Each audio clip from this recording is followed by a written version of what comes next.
Hey everybody, welcome to another week of Design Details here at Music Effect Design. I'm Jordan Pittner, one of your hosts today. I'm a visual designer and music educator out of Phoenix, Arizona.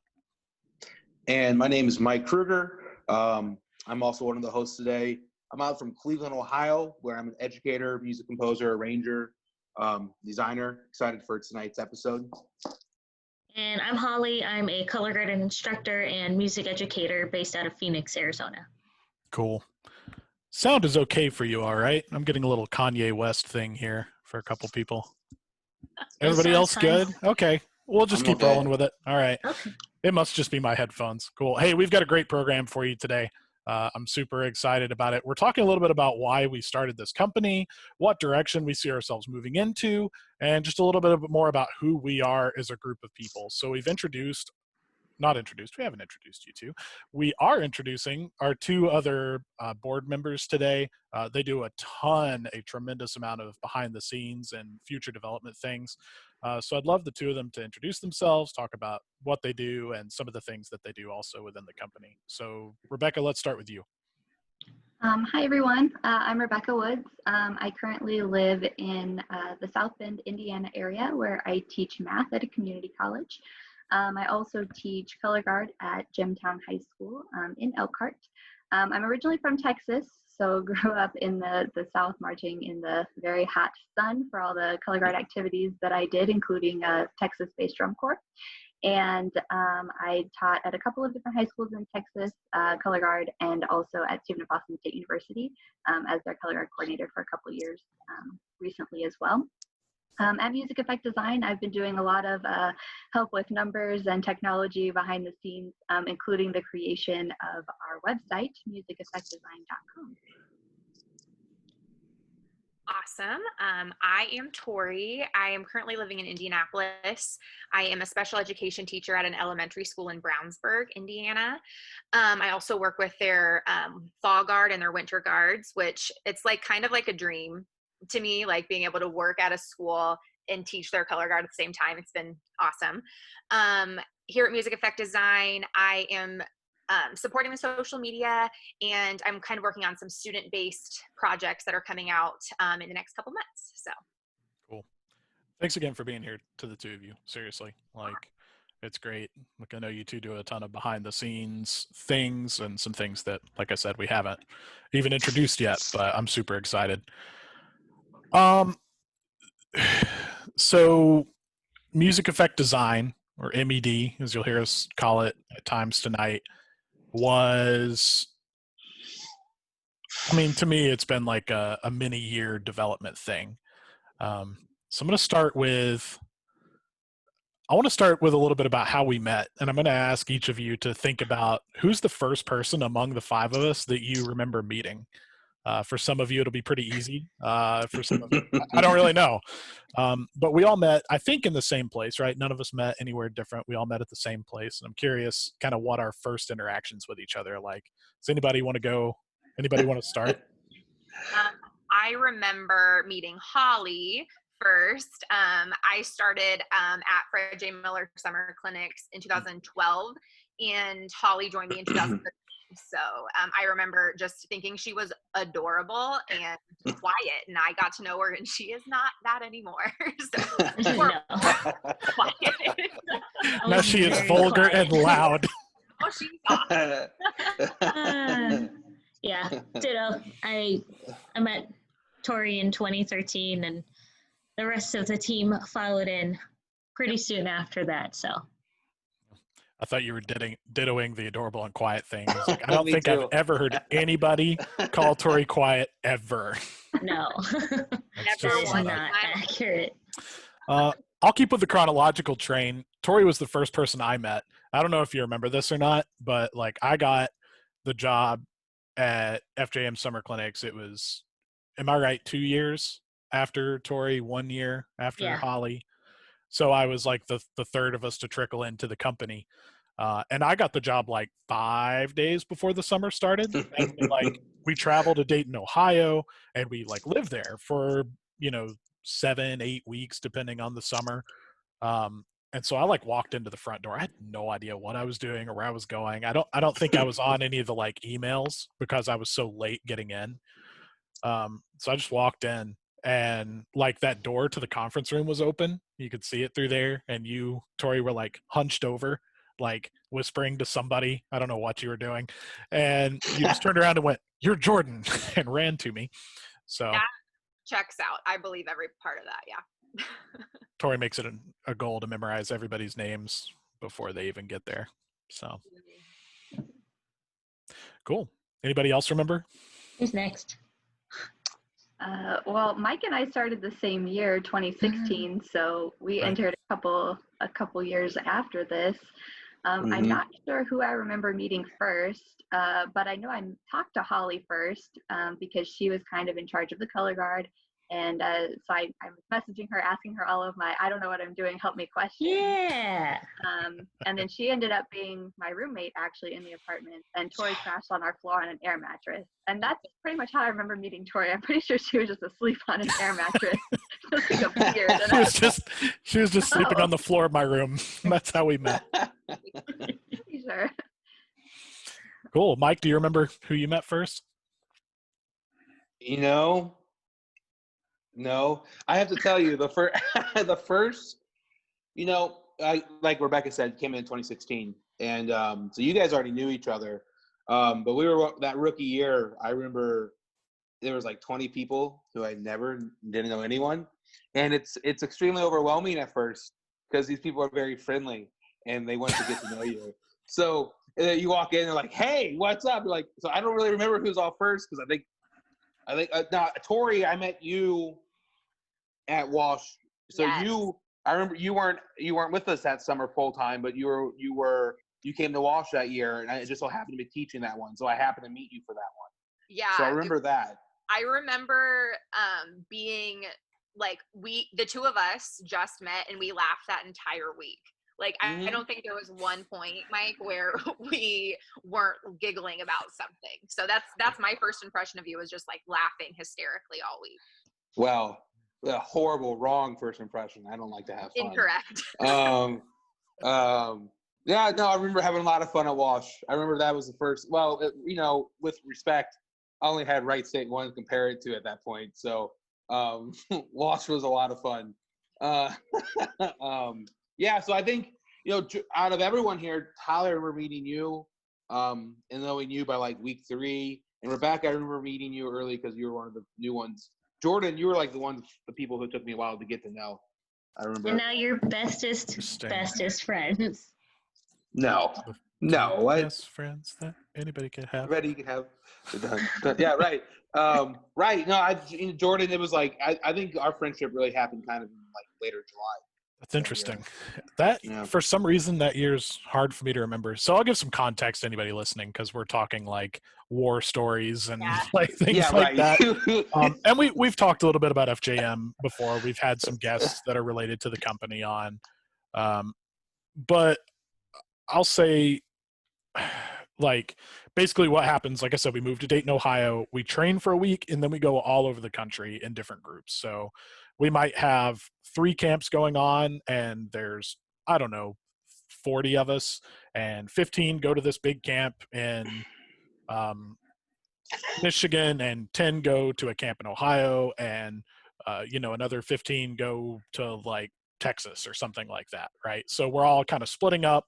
We're doing the same curriculum for just students who want to do summer camps, and then we all come back together and celebrate for a couple days before we shift it all up and go back out and do it again. So that's the place where we met each other, and you'd be hard pressed to hear any of us not talk about how that was a major factor in our lives, like as teachers, as people, and obviously like into the future as we continue to do new things. Like, what do you think it was about that environment that it's that pressure builds diamonds sort of situation. It was long hours, high expectations, good people, and it just sort of turns into magic after not a lot of time, because you're doing so much in a very short span of time. So That's a great way to put it for sure. Mhm. I remember being super young, like a young sorority girl entering into FJM. And I remember calling it, back in my day, I remember calling it like my FJM bubble, because in that Mm. bubble, everyone was so positive and encouraging. And I knew that I was going to grow immensely every time I walked through those doors. And like, we teach students, but honestly, like, we're the people who are growing, I swear, the more than the students. Like, it's incredible. Mm-hmm. And I would hope all year to get back to that positivity and that encouragement and just grow some more with my favorite people. So I miss it so much this summer for sure. Yeah. Yeah. You But know, luckily, we know each other. during that first week of workshop first year, I remember, so we get there like on a Thursday, right? And we go Thursday and we do Friday. And by Saturday night, we got done at like 9 p.m. So it was another long day. And I called my friend Matt and I said, dude, I don't know if I can do this. Like, this is intense. This is a lot of work. And it was a lot of work, but what I was, it wasn't like ever afraid of doing the work. It was like afraid of kind of knowing that there was a lot to learn and like a lot I wasn't going to be able to understand or do it. But the thing I think I got the most out of those camps was like, it was probably the first time in my life where I could mess up and not feel like I failed or like was going to get like harassed or so like in college at that point. I mean, I had just finished my master's, and like, you screw up in a class, you can fail that class. But on my own terms, I went and wanted to learn and get better and do the summer camp. And like, it was an environment in which everyone was like also screwing up around me. And like, we were also working with each other. And there was so much to do where I felt like if I made mistakes, it was going to be okay. And that was the biggest thing I gathered from that was like, I felt like I could actually like learn because I could screw up and no one would be like, oh, well, you're done. And that's really important because that's been a huge part of my philosophy going forward. My life is very much 2016. It is my life when, 20 years from now, like it will very much be pre-FJM, FJM. It was very much 2016 was that for me. So that's what I got a lot from those things. I'll second that one very strongly. I think that sometimes the expectations put on people are overbearing, and I think it's really cool to go to a place like that, be able to screw up, but also just like from an educational side, being able to do the same thing 6 weeks in a row is really, really cool. So like as a teacher, as a marching band instructor, as a whatever you are, usually you have like, the beginning of your year, beginning of your season, and then you kind of have to teach all the way through it. This is really cool because it's hyper focused. You got 4 days to teach all your stuff. And then the next week you teach that same 4 things to a different group of kids. So you really get to hone your skills on like, okay, what does work? What doesn't work? What works with some people and not with other people? So I think that part's really, really was a really tremendous thing for me too, just to be able to experiment over and over again with the same content. But I think that, go ahead. The other cool thing is like you guys can get like a degree in teaching music, but there's not a whole lot of information or anything available about teaching color guard. Mm-hmm. So for me, it was like, wow, these people actually like have a system. They have things that work. They have like quote unquote best practices for teaching color guard, which is something that like I don't get to encounter a whole lot. Mm-hmm. And didn't know anything about. And for me, 2016 was right before I actually did my student teaching for math. So that made me just a whole lot more confident to go in there, different content. But just as a teacher, I knew I was about to go and be stuck with a bunch of junior high students for all day, every day. So like having that experience of the summer, like just made me feel like better. Like, okay, it's okay if I, make a mistake, I can try again. I have a whole bunch of extra ideas and tools to help me succeed. Well, let's use that as a transition to kind of where we're at. Maybe not today, but in the last few months, because that's a great point. Like there's not a color guard education degree. Yeah. There's definitely, of course there's music education, and the pageantry arts is tremendous in that. But we've noticed as a group collectively, I think I've had conversations with all four of you, and I'm sure it's worked every single like iteration of us as a group, that like there's kind of a wall between what is possible in this activity, marching band, guard, percussion, all of it. There's like a wall between what's possible and what's taught, if that makes sense. Like I feel like sometimes people are protective of what they've learned, which is okay. I understand you work really, really hard for those things, and you want to like keep yourself valuable, and I can understand why people would do that. But I think one of the driving forces behind us starting this company was that idea right there, that there's not really a path forward for somebody who really wants to specialize in these things, even though there's jobs all over the country and a need for people who are color guard experts and people who are visual experts and designers and educators and all those things, but there's just not like a way to educate. When do we start talking about this idea? I wish I should keep better notes. February? Probably. When did coronavirus start? Yeah.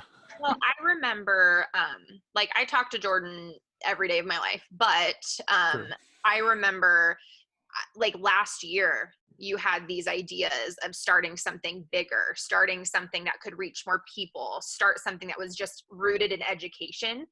So I think this idea was kind of pushed forward because of COVID and all of the quarantine and things like that. But I do think that this idea was kind of sparked a while ago in your brain. And then I think it was pushed forward probably around February when we knew. That's a good point. I remember hearing about it in August when I was there with you guys in Ohio. And then you said you'd let me know later, and it turned out February was later. That's a good point.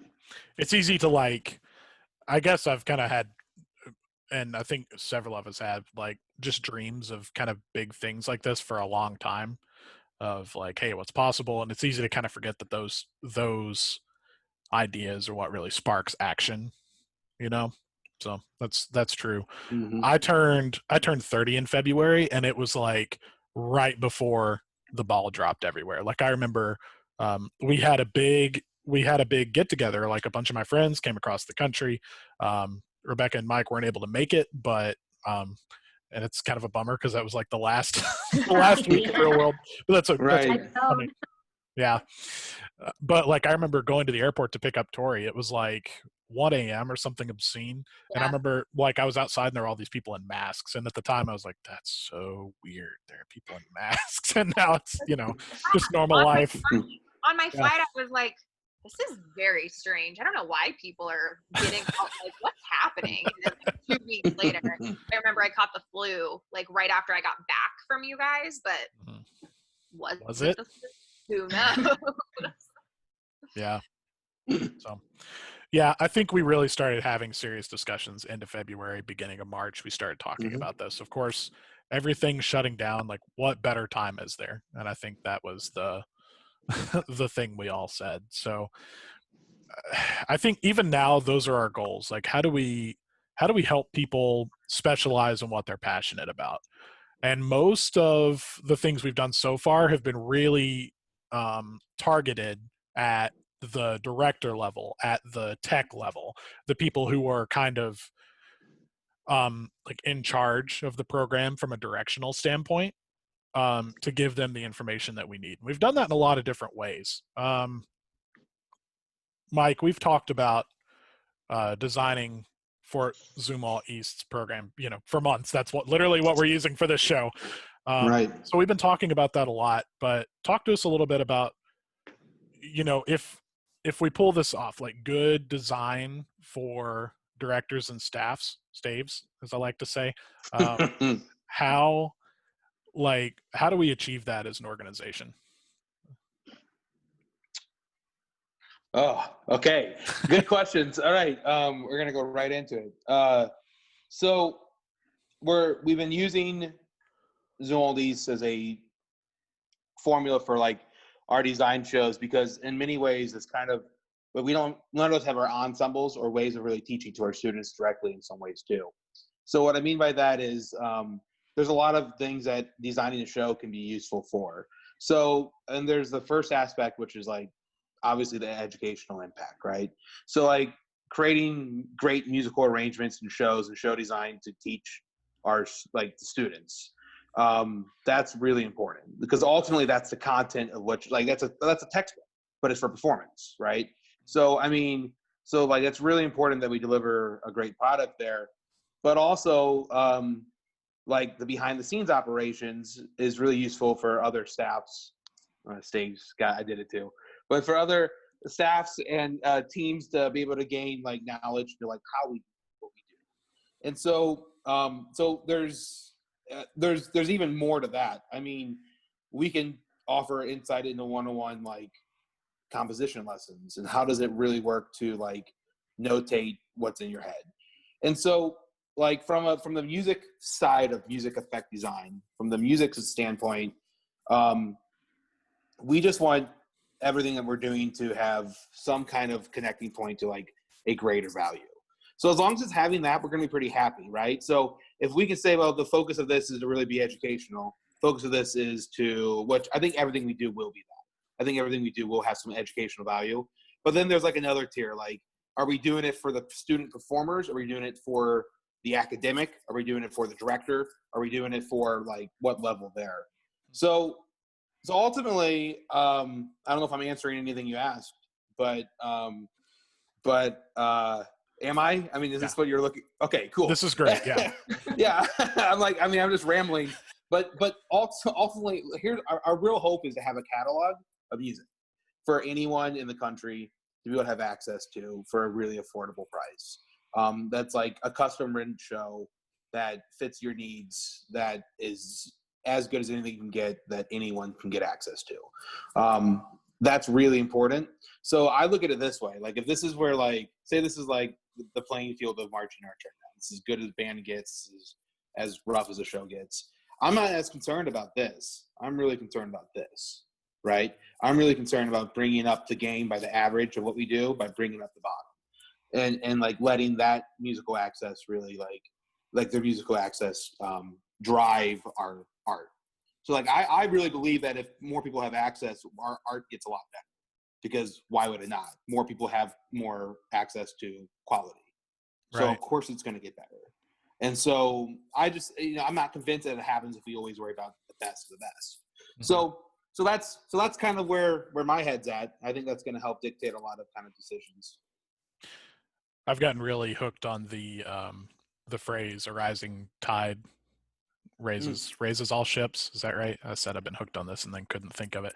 But basically, if you flood the world with good things, like it's better for everybody, right? If you make your things available, then all of a sudden the entire community is lifted. That's what you made me think of there. Cool. So I mean that's one pillar, I would say, of what we're doing, offering thoughtful, considerate design to programs that need that. And our goal in that is to basically wherever you're at, we want to get you to another step up. And that means a lot of things for a lot of different programs. So that's kind of our goal. So that's one of the ways that we've done that. Let me change gears here for just a second. I want to talk about some of our other programs. Tori, you were kind of the motivator behind our name. And I know it's been a few months since we came up with that. Do you remember enough to like share and talk through what that process was like for you? Yeah. I remember the first day that you really wanted to take the jump into this company, and you kind of just like poured your heart out. And I said, what if you could figure out a few things that you wanted to focus on, what would they be? And you gave me a couple of words.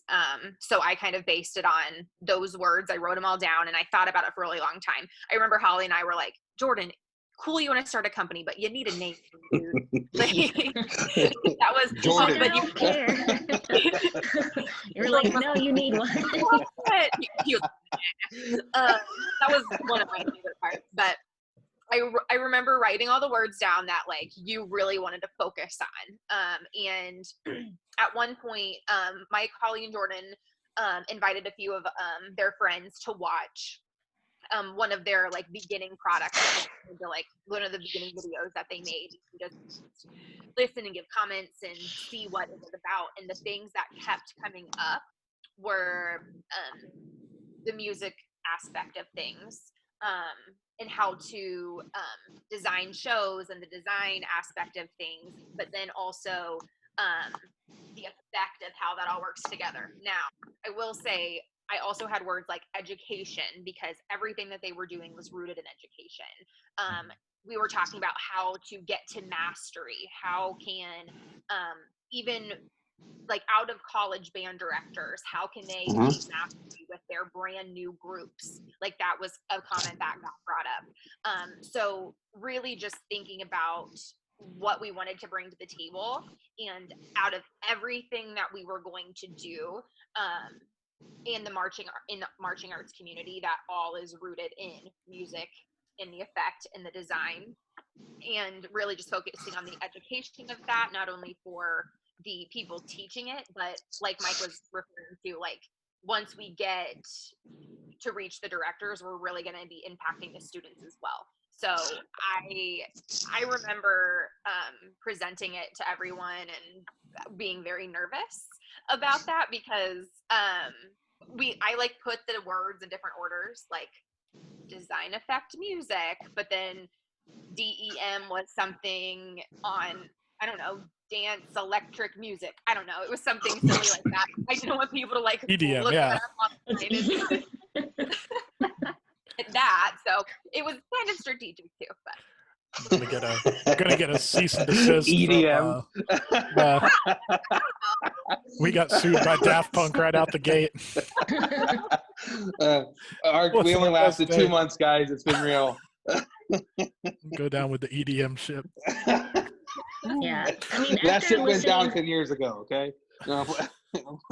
yeah, after listening to like some of the things we've been talking about, a big part of what we have been trying to do is just provide information for directors and instructors that you just don't get in college. Like I have a foot in both worlds. I teach color guard, but I also have a music education degree and I teach music. And I feel like there's a lot that you just don't learn in college because you have a lot of stuff to learn that just doesn't usually get put into a class. At the most, you have like a semester long class about marching band, and that still isn't even offered at all schools, or Right. they might not even know what they're doing. You know, the people teaching you about marching band, it might just be a class that they know they needed to offer, so they used what they knew. So I think providing stuff about color guard for band directors, Right. and, you know, all these pieces that you just don't learn about. I think that's a big part of what we try to offer, is those missing blocks of information that, you know, there's places to learn about it, but you usually don't learn about it in college. It's usually trial by fire, and we're trying to put out some of those fires. Yeah. Go ahead, Tori. I was just going to add that I think the stuff that you do learn in college, like even going through like elementary education, when you get into the actual community that you're teaching in, a lot of those factors also add in and apply. So like the type of, like, are you in the city? Are you in a, I can't say this word, rural area? Like where are you? I'm sorry, I have to work, so I don't know. But those types of communities, when you're in it, you just need some advice sometimes on how to reach people. And you can try everything, but maybe someone else has an idea too, to jump in and like really support your community, your parents, your students, the needs of the school, things like that. There's just so many things to juggle all the time. So hopefully, being a resource to just bounce ideas off of too, that would really be a goal for us too. Yeah, you know, I think maybe I'm thinking too deeply about this, but like with a lot of colleges with any kind of ed degree, I think there's sort of an understanding that they can't teach to everyone's situation. So instead of trying to do that, they try and give you a very wide knowledge base. So here's everything you could know, but not very deeply, right? You're not going to understand, your situation very deeply. So like when I think about music ed, for example, like of course, most places have a concert band or a wind ensemble that needs that kind of work, but some places have theory, some places focus on jazz bands, Right. some places focus on BOA style, core style shows, some are military. And so you just get this big wash of like, if you're in this situation, then do this, but not really much more that way. So I think, another list, and kind of bringing us to our next point on our list tonight, is that we really want to focus on like our little niche of the world, just really focus on drilling into that. And so kind of the first program we've done for that is our details series. We've done that with a single drum corps details episode where we went through the Carolina Crown Show, and then this design details with going through a whole season.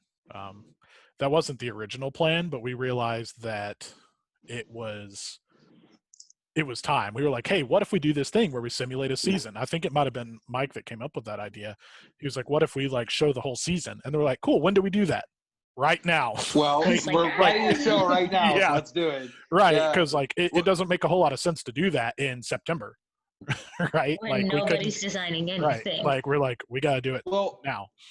At the core of that was the goal of like, this is one thing I think I'm really proud of, just the company in general, is like, at the core of that was to be able to offer our services insight to someone who's arranging or doing show design who could get better.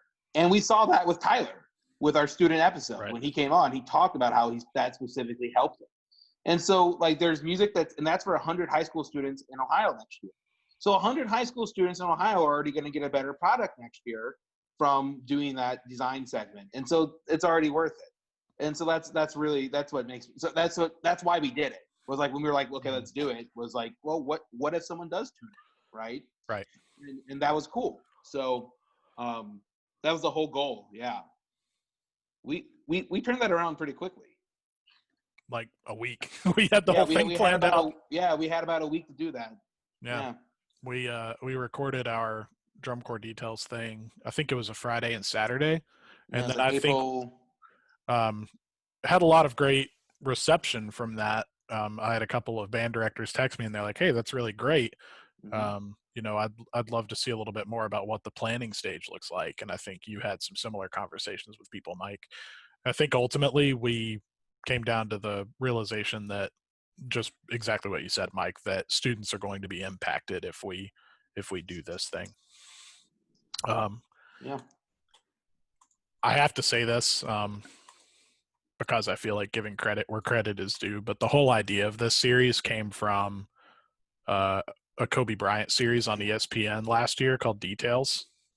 So same name.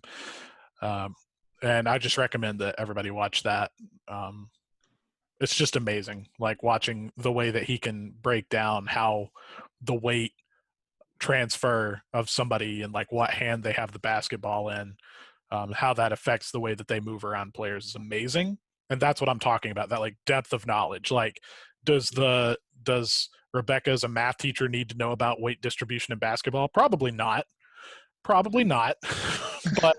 But the people who want to learn that or need to learn that, like it's invaluable, for that little niche of people. And I think that part's amazing. Well, I think, Jordan, when you first said about I think that the design, the details series goes as in hand with MED coming about in like February. Because I remember you sending out clips to like, hey, check this out in like February. Right. And stuff of like, hey, check this out. We could kind of get a sense of where your mind was going with it, which is cool. I think the biggest thing I've learned is like, does Rebecca or Holly or any of us in here need to know what you just said about a basketball? I don't even know what you just said about a basketball because that's more than I'll ever know. It's okay. So, I don't either. Right. Yeah. I literally throw like this. So come on. So like, what's important is understanding how do you find the details. So like what was cool about that was watching the things and going, okay, now let's take back what I did was I looked at my college marching band from this past year and I broke down like a 30-minute segment or 30-second segment. and was like, okay, what are all the things that are going on? Like, what's everything going on? And so, like, you start looking at, it's like becoming aware that, like, if you really say you want to be good and you're not talking about the details, you're never going to be good. Like, that is what makes you good. And so it was really, really cool. And I think something that blows my mind, I'm pointing this way because that's where Rebecca, Tori, and Holly are on my screen. But okay. Yep. But the thing I learned a lot about them is, like, I have no color guard education. Like, I mean it. Right. I mean, what you're saying about the college world is so true, right? I mean, college band director, went to school for 7 years. We never once, and anywhere I went, was even remotely taught about color guard. So, like, luckily, since I started here, I had you guys in my life, and that helped a lot. But, like, even now, I still can't go out there and just go clean my guard, right? And that's a problem. So, like, that's an issue, because I could do that with every other section, right? And so I really think that, like, when you guys talk about the color guard education, I get really excited because the stuff you guys are already doing behind the scenes has, like, helped me. So I know it's going to help so many other people for sure. We don't get that, and it's just so important. So I'm going on a tangent for a second, but that's what I get excited about when you say details, Jordan. Is like, my mind goes, okay, color guard details, because I don't know almost anything, right? So, like, it's fun because what you said about the, like, workshop, what we loved about that stuff, it's like learning from each other. Well, we still do that, so it's pretty cool. Yeah. Sure. I was thinking while you were talking, and I think the whole point of, like, music effect design would be to grow and learn together, because Holly specifically, whenever she's talking about, like, how a color guard director should interact with the drill writer, how they should interact with different things. I'm not a huge marching band person. This is the first season I've been in marching band in, like, a long time. I'm usually, like, an elementary guard person. So I'm learning a lot from Holly too, because I think those interactions are important. Like, if you can't clean a guard as a band director, that's okay. But being able to interact with your color guard director, I remember having directors who had no idea what I was doing, who I was, how to interact with me. And I think that the groups that do know those relationships, those are the strong people. Those are the strong bands that know how to navigate those situations. So I learn a lot from you guys as well, just in those aspects too. That's cool. Cool. This is great. I'm really enjoying this. So that's Mike's talked about. Hey, Pepper. Mike's talked about the music side. I think, if I remember right, when we discussed the word effect, we agreed that excellence is an effect, and so education kind of falls into that category, and that's why we went with effect over education. Not because we prioritize GE over education, but that it yeah, I know. Yikes. But that we see excellence as part of effect. It's a bigger I mean, umbrella. when you see an amazing flag feature happen in a Winter Guard show, it's not amazing because they have sparkles coming out of their flags. It's because it's clean. And good. that excellence is an effect, I think, is shown in its peak in, like, a color guard flag feature. Cleanliness, excellence is what makes it good. That's a good point. If you look at, Holly, like, if you look at, like, if you go out to, like, a lot of competitions and you look at their judging recaps, if music effect or whatever effect is out of 200 points, 100 is almost always program, and 100 points is almost always achievement. So even out of the scoring thing, they're almost always achieving, like, your effect is, I mean, you go out there and play all the 16th notes you want in the world that are hard, but if you don't play them right, they're not 16th notes, and it's not effective. So like they just turn into a blob. Like, so, like, yeah, I mean, right. So we're like, what? It feels like we're still in week 3 of this thing, but I know it's like week 12 or whatever. Month 3. Yeah, it's crazy to me. God. Like, every week I'm like, geez, we're how far into this thing? We've learned a lot. And I don't know. I can't think of any examples right off the top of my head, but I'm sure some will come.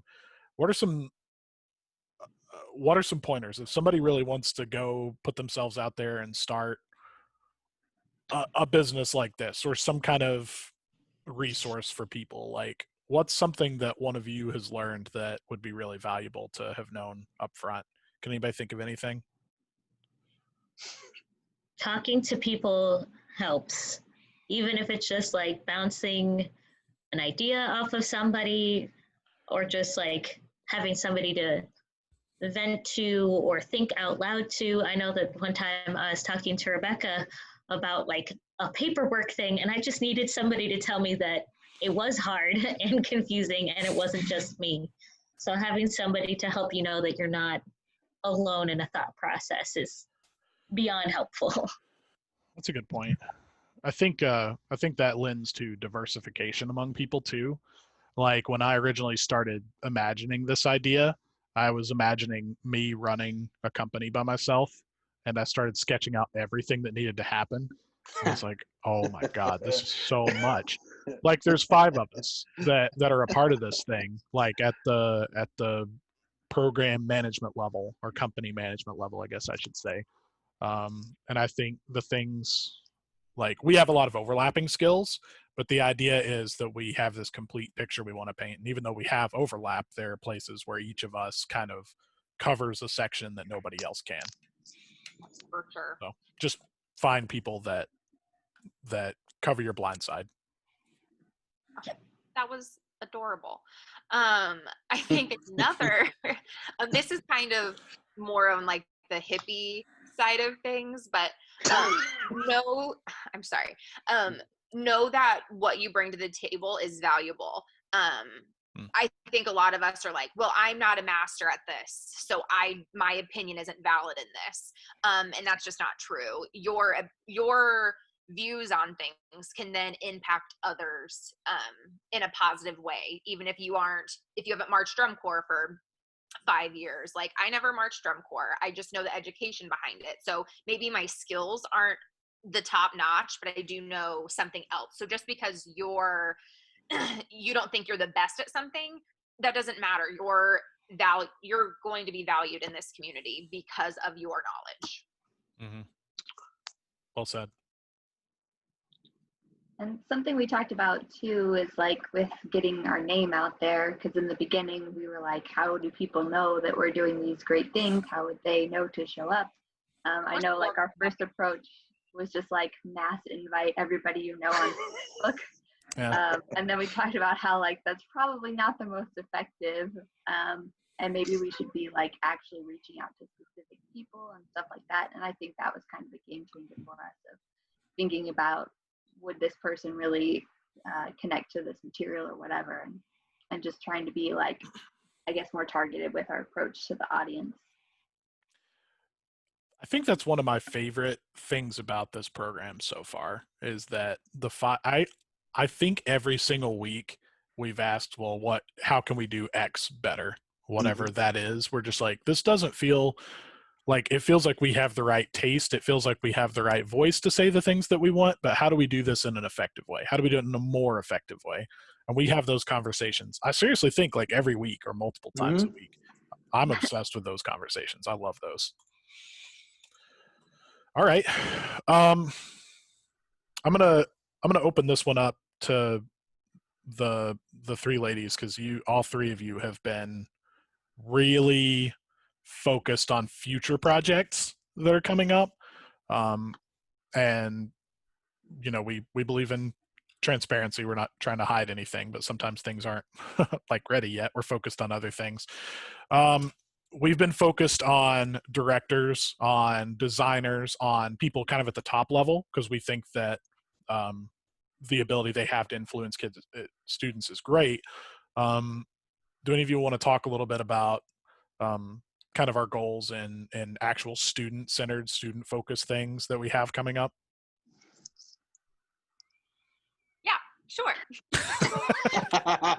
Remember at the beginning when you said people know that I'm not quiet? I think that I just proved that. I get it now.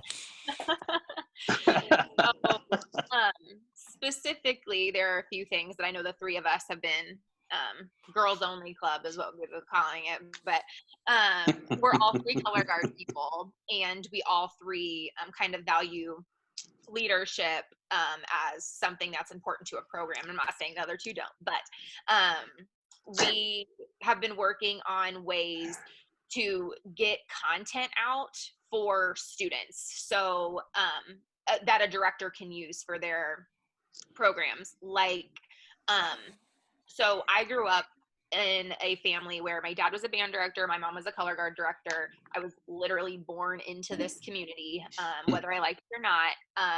My brother not like that though. He's a baseball person for sure. But I got thrown into this, and the one thing that my dad used to do for his programs, the band leadership team, BLT, yes, we had pictures of like burgers on our shirts every year. It was obnoxious. But the cool things that he did were really focused on education. So he wasn't like, hey, you're a leader, go do good things. We had leadership training. We dove into books. We had activities. We answered critical questions on how to make a entire marching band better. I was a drum major for 2 years in high school. I always forget that. So I also am based kind of in that drum major role of how can we make this team better? How can we really reach our goals? So we're currently working on some leadership curriculum that we can push out to directors that they can use with their students. That's just an easy way to train. So you don't have to even think about like what you need to do with your students. There's going to be activities, questions that you can ask. You can get blurbs from books that we've selected and kind of like summarized for you. So hopefully this will help impact any program that uses it, so they can reach every leadership kid, which in turn reaches every student. So that's a project that I'm really excited about. That's a Steve Angel original for sure. My dad was all about that. So I'm excited to kind of bring that to this company. It's going to be great. Oh yeah. Mm-hmm. Yeah, I can talk about the, Rebecca, you should. I was just going to say, but that's not our only project. Yeah. Yeah. I know most about. One of the things we were talking about that was really unfortunate with FJM having to cancel the clinics this summer because of the pandemic was we always taught a lot of students at camp that didn't have a color guard instructor. So maybe, you know, they have a band director who knows to send them to this camp where they can learn stuff.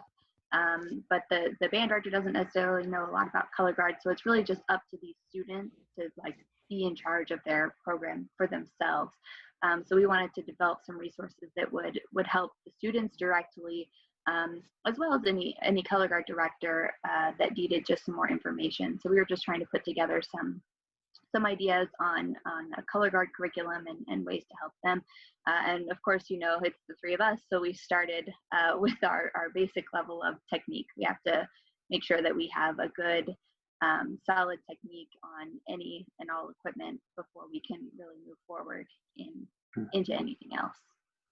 Yeah, it's definitely like almost like a reimagining of what color guard fundamentals are, without changing the fundamental technique. Like these are the things we teach our groups, and like we all teach very different levels of groups. Like Tori teaches babies and you also work with high schoolers now, right? I teach every grade, but you teach all the grades. Your ones for sure. Yeah, and like I have a middle school program, but I also work with an open class winter guard. So like these fundamentals are things we literally use in all of the gamut of color guard. So it's not just a way to teach it, it's like how we fundamentally grow our groups. And I don't know about your groups, but technique is a big part of ours, and I think our kids have a very strong understanding of that because of how we break it down. So we're excited to share that new way of understanding technique with everybody, and be on the lookout for that because it's going to be really cool. There's one more thing as well. I really like babies, right? Like I teach elementary school, so K-5 is like my jam. And I personally, whenever I worked at different schools in Indiana and Ohio, I was able to grow programs because I would do an elementary color guard clinic. So a lot of people don't even know how to start that, how to get involved with that. How do you grow a program? How do you get middle schoolers to know what GARD is and enjoy it and continue to come? And that's what all of the world-class programs have mastered, right? Like they have those feeder Right. programs. They hook them when they're younger. I know Miamisburg is a huge example of that. And when I worked there, that they were my favorite kids because you would be like, hey, throw 45. And this fifth grader would be like, okay. Like those are the cool things you want to instill in your kids.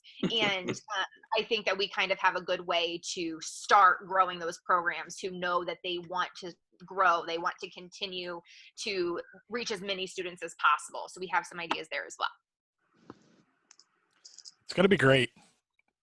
This won't be the only time we announce these things. We'll be rolling them out really kind of over the course of July. A lot of these things will be distributed and available. So if you're interested, if you want to know more about it before your release, send us an email, info@musiceffectdesign.com. You can always hear from us there. This has been great. I've loved this. Rebecca and Tori, thanks for coming on. Mm-hmm. Thanks for having us. Thank you, guys. We agreed early on that probably shouldn't be all five of us like rapid fire interviewing people and talking through things, but it's really great to have your voices on here and hear another perspective publicly that maybe those people don't see, because we get your voices daily a lot of times, right? So you guys are a great part of what we do, even here on the live show. Thank you. That was nice. You guys are awesome too. Thanks. We are awesome. We're just being nice because the camera's on, okay, guys? We're not. Wait till it shuts off. Uh-oh. This is a big question. It's okay if you don't have a full, complete answer, but to wrap up here, I guess I'll give some notes on kind of what we're doing first, and then this is how I'll do it. Ding, new idea. I'll ask you the question so you have some time to think about it, and then I'll go through some announcements and stuff before we wrap up here. Perfect. So let's say it's June. Let's say it's the middle of June 2021, all right, a year from now. Like, what sort of things are you hoping MED has accomplished? It can super open, whatever that means to you. But how are you hoping to measure accomplishment? How, like, if we look back in a year, how will you know, yeah, we've accomplished some things? So think about that for a minute. And for those of you watching, a couple things that you should know: we are wrapping up design details next week. Wrapping it up.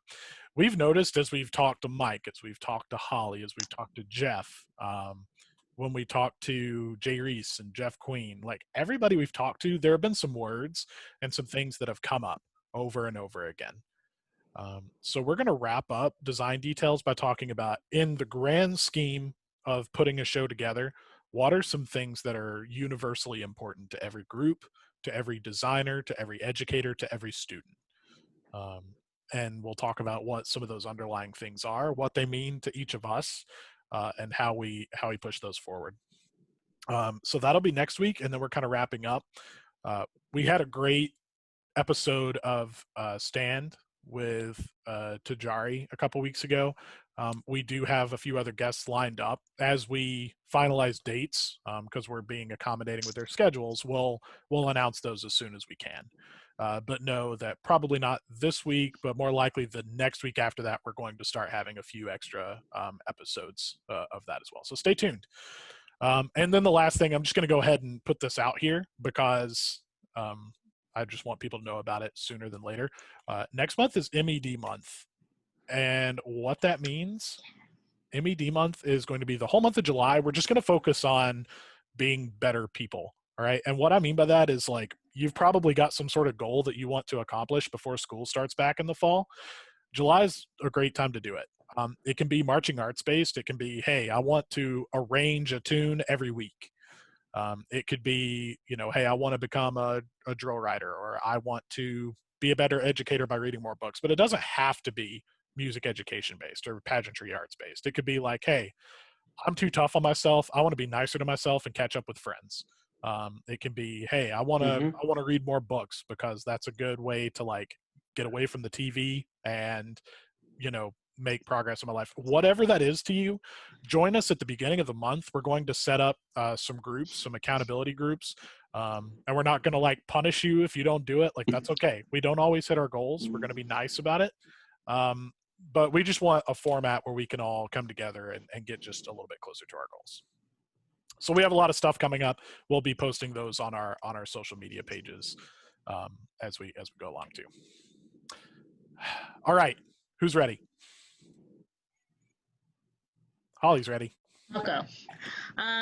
So one of the places I would love to see us by June of 2021 is that there are bands in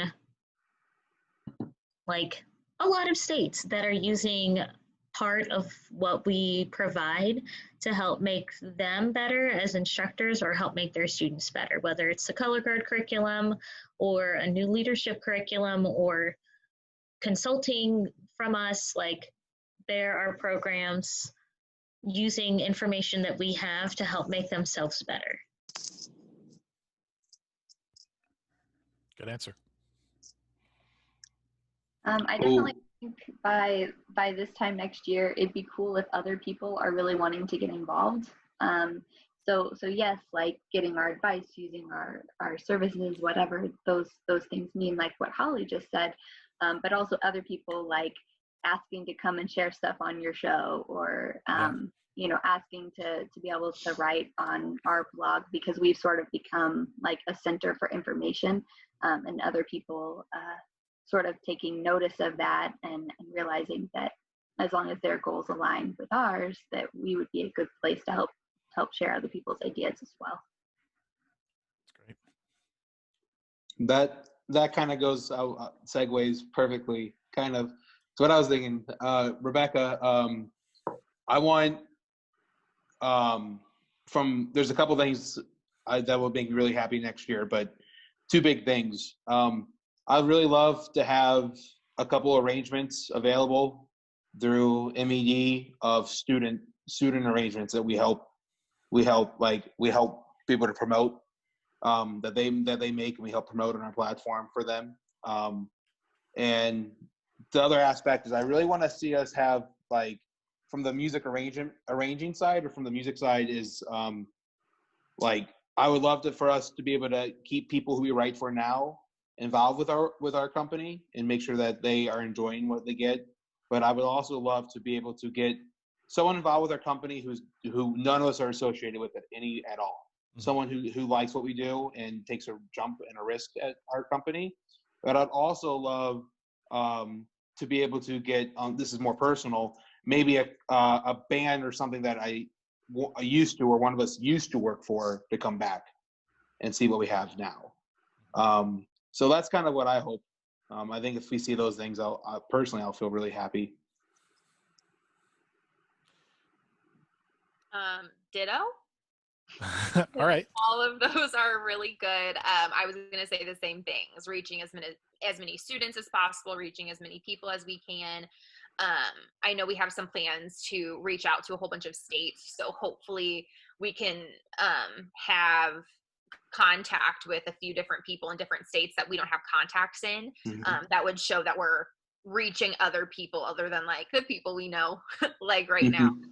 And I think something that is really important to me as well is just collaborating with other people in the community, like collaborating with different companies, because in no way are we trying to compete with any of them. We really just want to work with everyone, like, as much as possible, because we're here to make the community better just like they are. So I think reaching out and collaborating and just making this marching arts community like better than the way we found it, I think that's really our main goal. So if we can say that next year and continue to grow and meet new people, and I think that we're right where we need to be.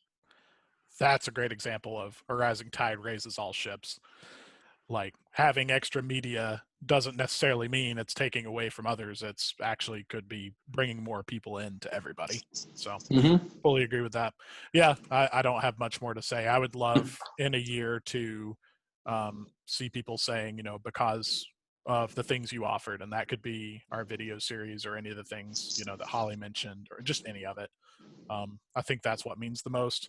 Also, like, I can't think of any examples, but like I remember one year at FJM, I started using this phrase. I can't remember what it was, but it was something about teaching.